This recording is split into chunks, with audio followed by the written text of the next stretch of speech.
चलिए complete 20 minute आप हमको टाइम दीजिए, 5-6 टॉपिक को आज खत्म कर देते हैं मात्र 20 मिनट में।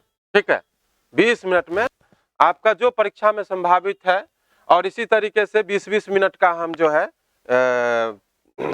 सेशन चला देंगे आपको 3-4 दिन, तो मेन क्वेश्चन जो भी है वो आ जाएगा। ठीक है, सबसे पहला टॉपिक है हमारा difference between growth and development, है ना। वृद्धि और विकास में क्या अंतर है, हम लोग पढ़ते भी रहे हैं, जानते भी हैं। ठीक है, लेकिन देखिएगा इसमें जैसे सवाल उठता है कि मात्रात्मक क्या होता है, गुणात्मक क्या होता है, परिमाणात्मक क्या होता है।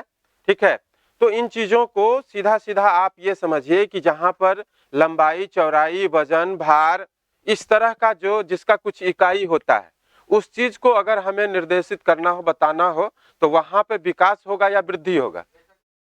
वेरी गुड, वहां पे क्या हो जाएगा, वृद्धि होगी। कहने का मतलब सीधा मात्रात्मक रहेगा तो वृद्धि होगा, जब मात्रात्मक में गुणात्मक जुड़ जाएगा तो वो चीजें किस में हो जाएगी, विकास में। वृद्धि जीवन पर्यंत होता है या नहीं होता है, बिल्कुल नहीं होता है, नियत होता है, निश्चित उम्र तक होता है। नहीं, नियत होता है और निश्चित उम्र तक होता है, अर्थात यहाँ पे जाके ये क्या हो जाएगा, रुक जाएगा। ठीक है, निश्चित उम्र तक होगा, ये जीवन पर्यंत चलने वाले है सिद्धांत। इसलिए विकास का जब सिद्धांत पढ़ते हैं तो उसमें एक सिद्धांत पढ़ते हैं निरंतरता का सिद्धांत। क्या पढ़ते हैं, निरंतरता का मतलब हो गया है ये कंटिन्यूअस प्रोसेस होता है। चलिए अब जो है कहता है कि मेजरमेंट करना किसको आसान होता है, वृद्धि को या विकास को, वृद्धि को। वृद्धि का मापन करना क्या होगा, आसान होगा, क्योंकि उसकी एक इकाई होगी, यूनिट होगी, तो उसको मापना आसान होगा। विकास का कोई खास यूनिट नहीं होता है, यूनिट होता ही नहीं है। ठीक है ना। कहेगा कि वह कितना तेज है, कहेगा 5 किलो तेज है, संभव है, नहीं होगा ना। तो यूनिट नहीं होता है ना विकास में। वह कितना सुंदर है, 4 मीटर सुंदर है, नहीं कह सकते हैं। ठीक है, तो संभव नहीं है, इसलिए उसमें यूनिट नहीं होता है, इसलिए विकास में जो है उसको मापना क्या होगा, कठिन होगा। चलिए वेरी गुड। ये जो होता है ना वृद्धि, ये कंपैरिजन किया जाता है, इसमें तुलनात्मक इसका स्वरूप होता है। 4 आदमी खड़े हैं, पूछेगा कौन सबसे ज्यादा लंबे हैं, कौन नाटे हैं, तो आप तुलना करके बता सकते हैं। विकास में आप ऐसा नहीं कर सकते हैं। 4 आदमी खड़े हैं, पूछेगा किनका व्यक्तित्व सबसे अच्छा है, तो आप देखकर कह सकते हैं क्या, नहीं। तो सीधा शब्द याद रखिएगा कि जब तुलनात्मक रहेगा तो उसका संबंध वृद्धि से, जब प्रेक्षणीय रहेगा तो उसका संबंध विकास से। Very good.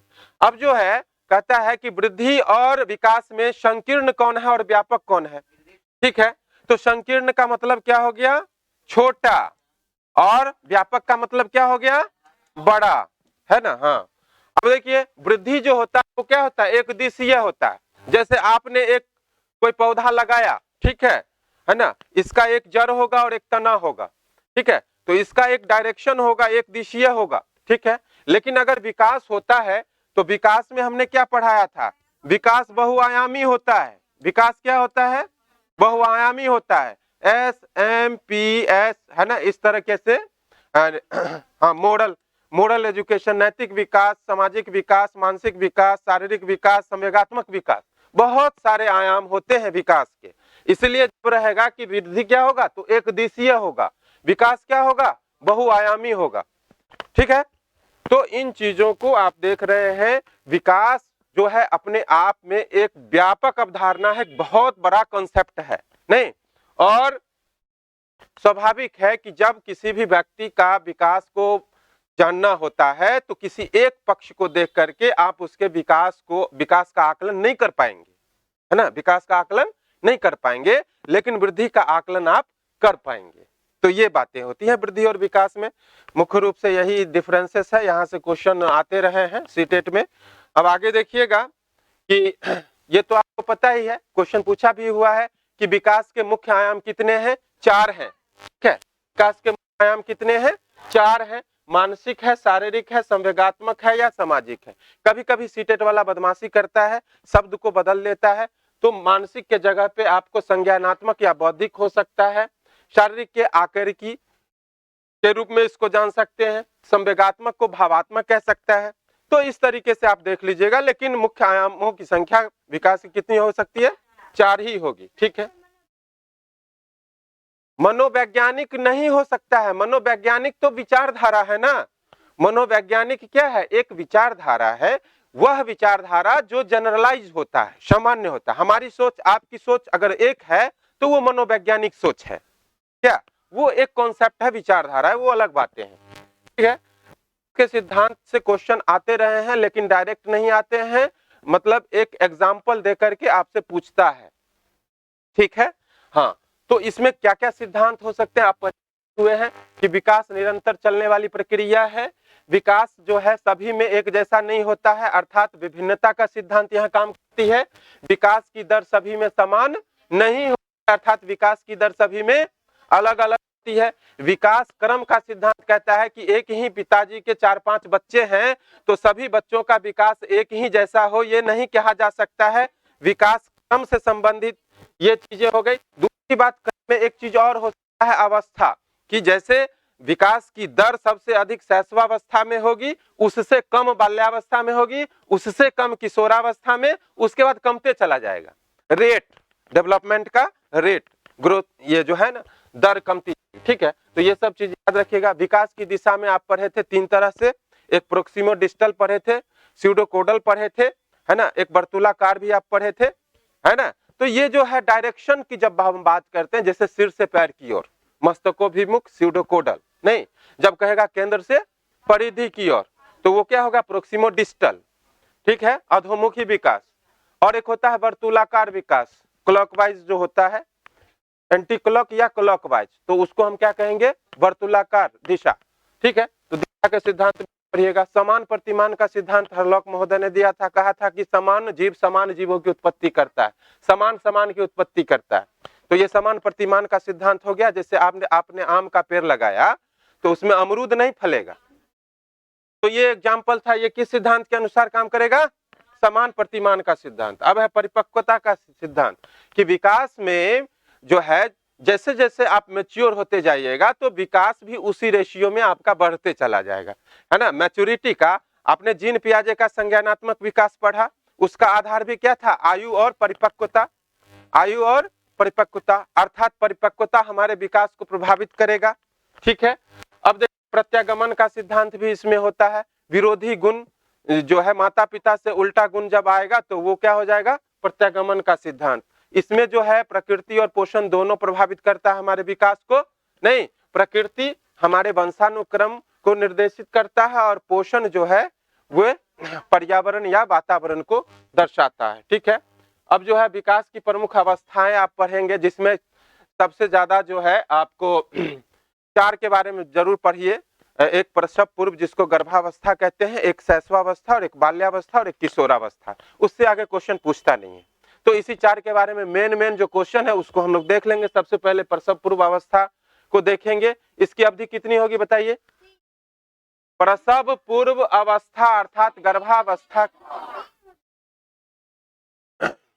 अवधि पूछ रहे हैं, 280 दिन होगा ना,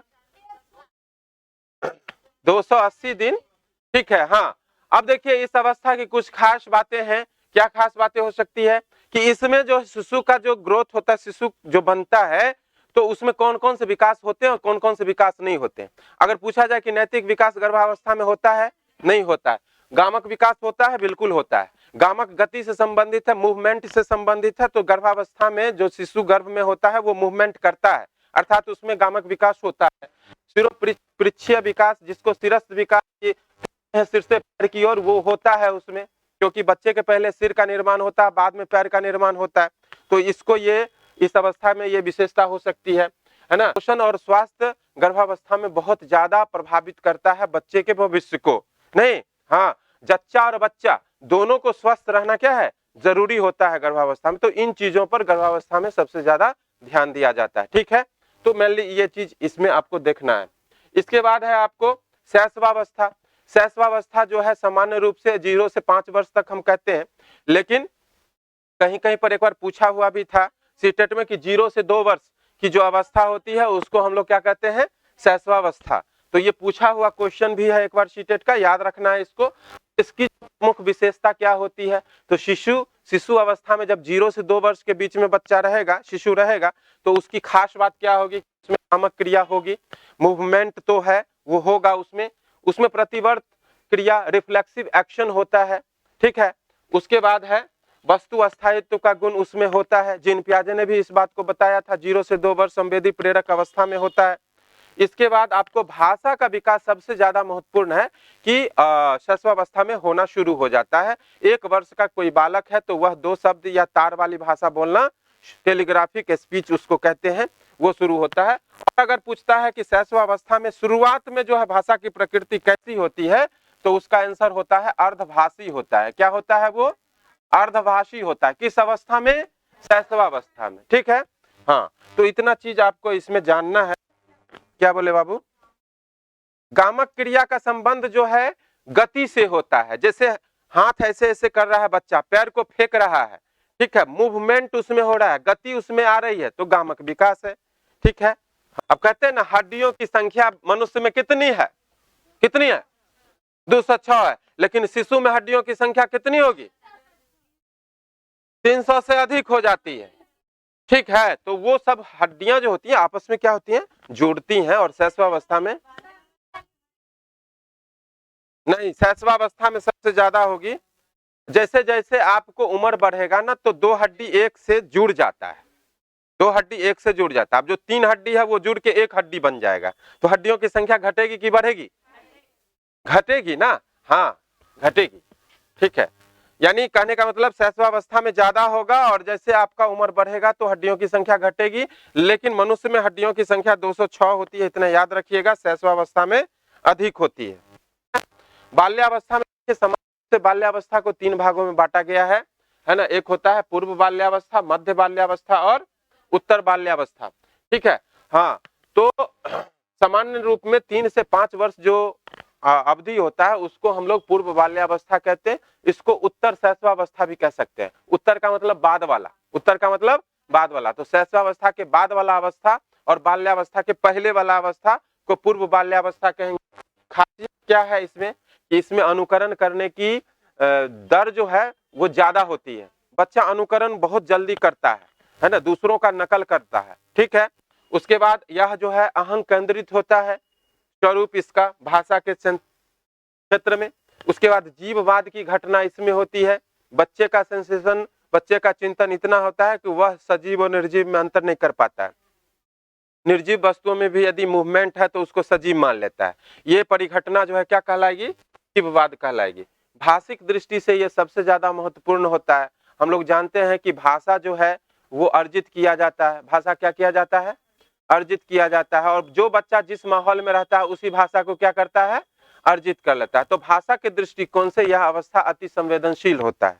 ठीक है, हाँ। उसके बाद मध्य बाल्यावस्था में जो जानने की इच्छा, WH क्वेश्चन बहुत ज्यादा बच्चे करते हैं। कौन, क्या, कब, कहां, कैसे, किस लिए, है ना, इस तरह का क्वेश्चन जो है बच्चे ज्यादा जो है करते हैं।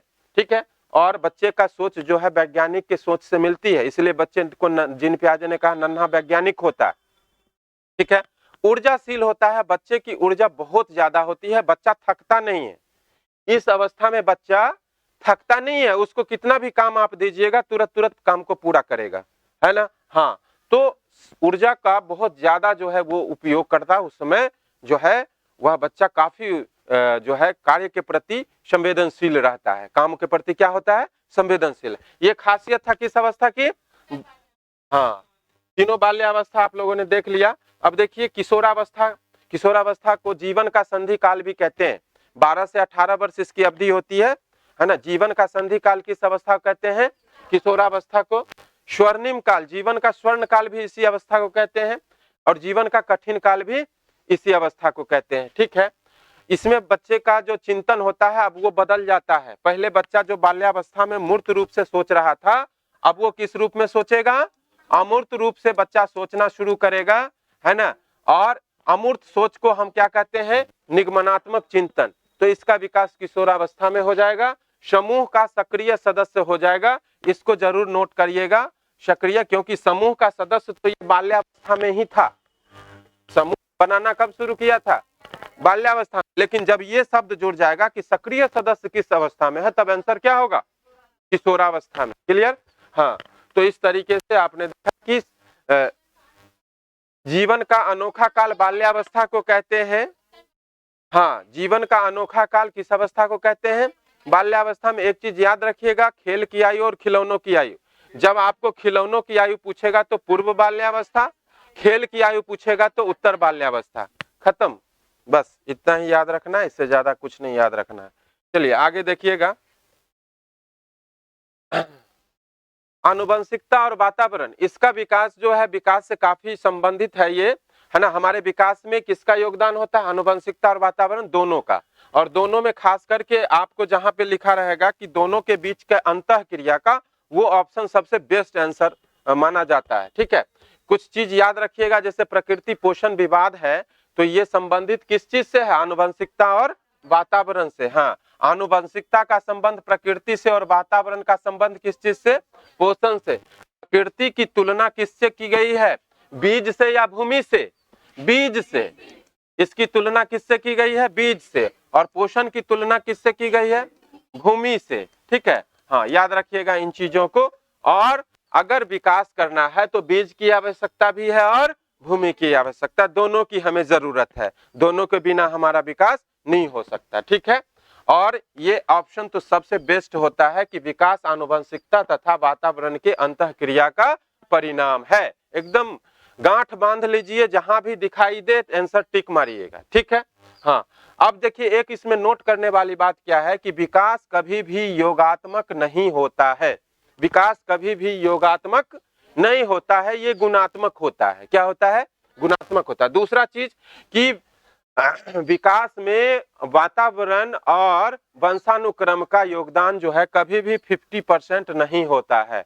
कभी भी हमारे विकास में वंशानुक्रम और वातावरण का जो योगदान होता है वो कितना नहीं होता है, हाँ 50% नहीं होता, या तो कम होता है या ज्यादा होता है। ठीक है, कभी भी बराबर नहीं होता, बराबर नहीं होता मतलब योगात्मक नहीं होता है। समझ गए बात को। चलिए टाइम ज्यादा नहीं ना हुआ है, ठीक है 5 मिनट और पढ़ाएंगे, उसमें एक दो टॉपिक और खत्म कर दें। हाँ कौन सा, हाँ बता देंगे। चलिए आगे देखिए, समाजीकरण के बारे में तो आप पढ़े ही हैं। ठीक है, हाँ समाजीकरण से कुछ खास क्वेश्चन आपको पूछा जाता रहा है। देखिए सामाजिक व्यवस्था और समाजीकरण दोनों में अंतर है। हम लोग क्या है कि एक जगह जहां इकट्ठा रहते हैं, जहां पर अलग तरह के लोग एक समूह में रहते हैं, ठीक है, तो वो हमारी सामाजिक व्यवस्था है। जब हम किसी धर्म विशेष के अनुरूप, जब हम किसी वर्ग विशेष के अनुरूप अपना व्यवहार बदलने लगते हैं तो वो क्या प्रक्रिया क्या कहलाती है, समाजीकरण कहलाती है। ठीक है, जब आप हिंदू समाज के आप अंग बनते हैं तो हिंदू परंपराओं को अपनाते हैं। जब आप मुस्लिम धर्म के समाज के अंग बनते हैं तो मुस्लिम परंपराओं को अपनाते हैं, और इस तरीके से आप में वो गुण ऑटोमेटिक स्वाभाविक रूप में आ जाती है। तो समाजीकरण प्रक्रिया जो है एक स्वाभाविक प्रक्रिया है जो हमारे वातावरण में स्वतः ही हम में हो जाती है, उसको अलग से करने की जरूरत नहीं पड़ती है। ठीक है, हाँ।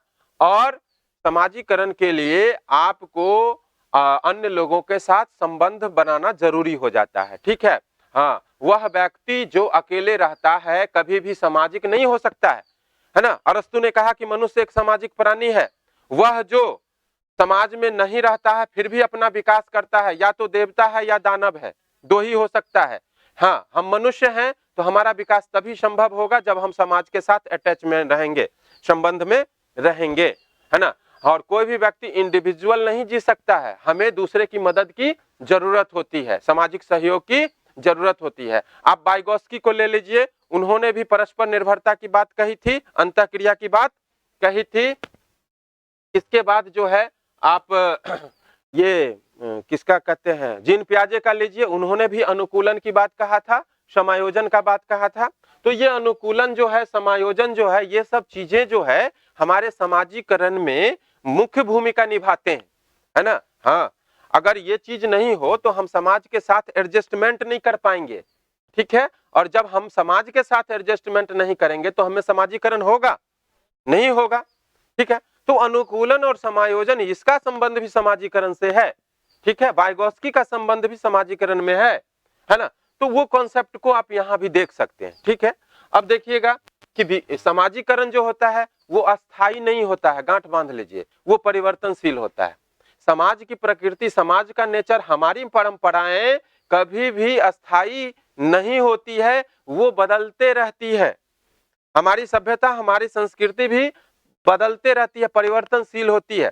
इसी तरीके से समाजीकरण का जो प्रोसेस है वो भी क्या होता है, परिवर्तनशील होता है। हमेशा इस चीज को एकदम याद रखिएगा, समाजीकरण के क्षेत्र में जो ये प्रोसेस होता है, यह अस्थायी होता है, परिवर्तनशील होता है, परिवर्तनशील होता है। ठीक है। हाँ, दूसरा चीज इसमें कुछ थ्योरी है, सिद्धांत है, जिसको आप पढ़े भी होंगे। मीड का सिद्धांत दिया था, मैं और मुझे का सिद्धांत दिया था, कूले ने दिया था स्वदर्पण का सिद्धांत, दुर्खिम ने क्या दिया था, सामूहिक प्रतिनिधित्व का सिद्धांत, बंदूरा ने सामाजिक अधिगम का सिद्धांत दिया था। तो ये सब कुछ कॉन्सेप्ट था जो कि आप बहुत अच्छा से पढ़े हुए भी हैं। अगर कुछ तकलीफ होगा तो आप बताइएगा, फिर से पढ़ा देंगे क्या। चलिए, तो ये चीजें जो है आपको यहाँ से समाजीकरण के अंतर्गत आएगा। और समाजीकरण में यहाँ से क्वेश्चन सबसे ज्यादा पूछा है कि समाजीकरण के कारक कौन कौन होते हैं।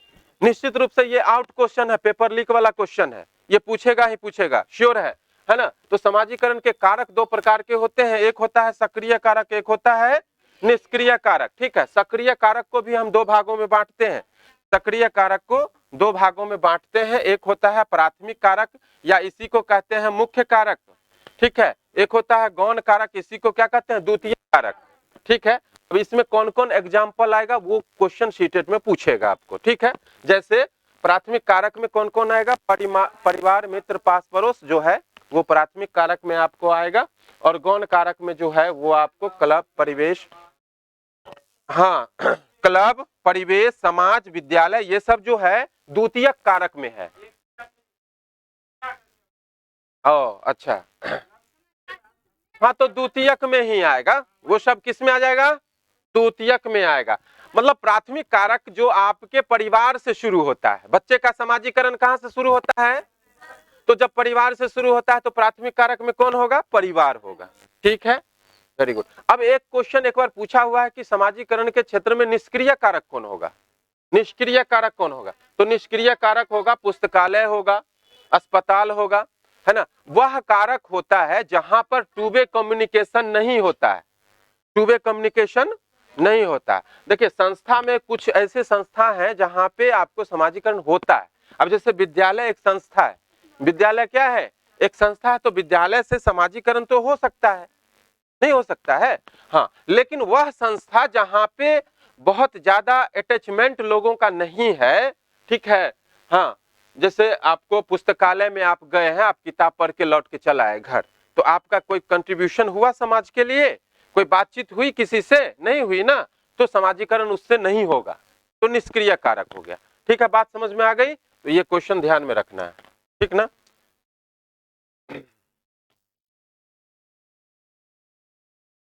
अब देखिए व्यक्तिगत विभिन्नता, ये लास्ट टॉपिक है, इसको हम लोग पढ़ेंगे, है ना। व्यक्तिगत विभिन्नता, है ना। हम लोग जानते हैं कि इस दुनिया में कोई भी दो व्यक्ति एक जैसा नहीं होता है, चाहे वो अपना जुड़वा भाई ही क्यों ना हो। ठीक है, चाहे वो अपना जुड़वा भाई ही क्यों ना हो, सब में कुछ ना कुछ क्या होता है, अंतर होता है, अंतर होता है।